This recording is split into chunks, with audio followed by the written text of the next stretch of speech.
You think you know me? You've seen the pictures, the smirk, the unblinking stare, the pentagram on my palm. You've read the headlines.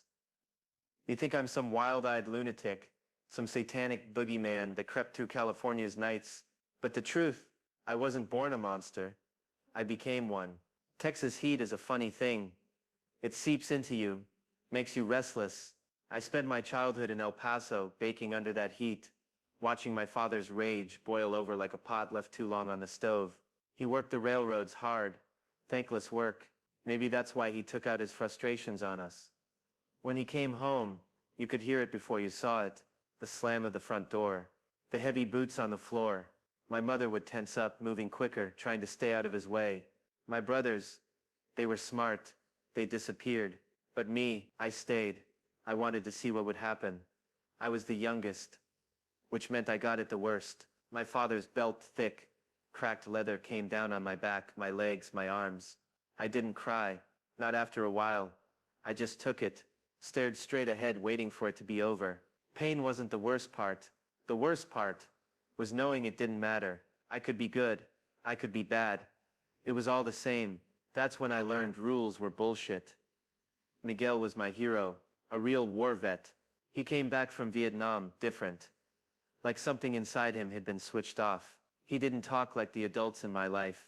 He didn't tell me to be good, to study hard. He told me how to survive. I was 12 when he first showed me the pictures. Women with their heads half blown off, limbs twisted in ways they shouldn't be. He grinned, watching my reaction. You like that, Richie? I nodded, even though my stomach twisted. See, in war, you learn what a man's really made of. Most of them, they're weak. They beg, cry. But me, I liked the power, power. That word stuck with me. Then came the night that changed everything. Miguel's wife, Jessie, was yelling at him loud, sharp words that cut through the air. I was sitting on the couch pretending to watch TV, but I was listening. Then boom, Jessie hit the floor. Blood soaked into the rug. Miguel's hands were steady as he looked at me. That's what happens when people don't listen, he said. Just like that. I looked at her. She wasn't a person anymore. Just meat. And I thought, so that's how easy it is. That night I dreamed about it. Not in nightmares. In flashes. The way her body jerked. The way Miguel stood over her. Calm. In control. I wanted to feel that. Los Angeles was different, bigger, wilder, and didn't care who you were. I fit right in. At first I stuck to stealing. Breaking into houses was easy. People left windows unlocked, doors unbolted. I'd slip inside, take what I wanted, and vanish. But after a while, the thrill faded. I wanted more. Jenny Bencal was my first. I climbed in through her window like I belonged there. She was asleep, snoring softly. Her room smelled like old fabric and dust.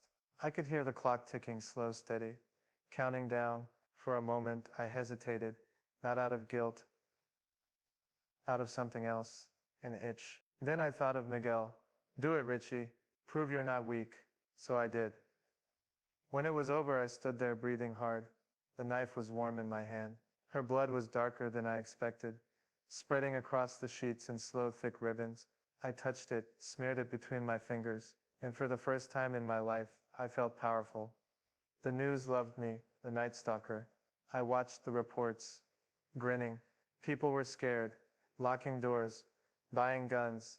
They whispered about me, checking their windows twice. I walked past a woman in a grocery store once, her eyes darting around, fingers clutching her purse. She was afraid, and she didn't even know it was me standing next to her.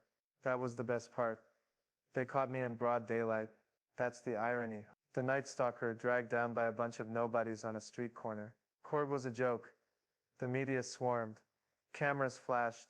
I walked in, grinning, raised my hand, pentagram on my palm. Hail Satan, I said. Why not give them a show? The families were there. Mothers, fathers, children. Some glared, some cried. One woman screamed at me, called me evil. Evil. What did that even mean? The judge gave me death. I laughed. Big deal, I said. Death always comes with the territory. But you know what? Sitting in that cell, staring at the walls, I wondered. Miguel was dead. Jessie was dead. My victims were dead. And me? I was just waiting. Maybe I wasn't as powerful as I thought. They put me on death row, but the system moved slow. I outlived the sentence. Women still wrote to me. Some sent pictures, love letters.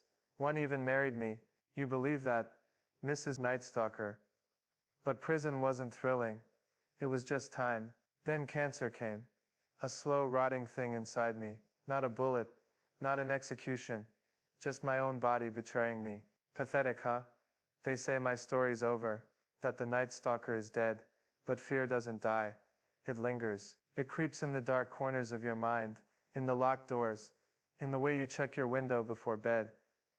Maybe in the quiet you'll hear it. Maybe in the dark you'll wonder, is someone watching?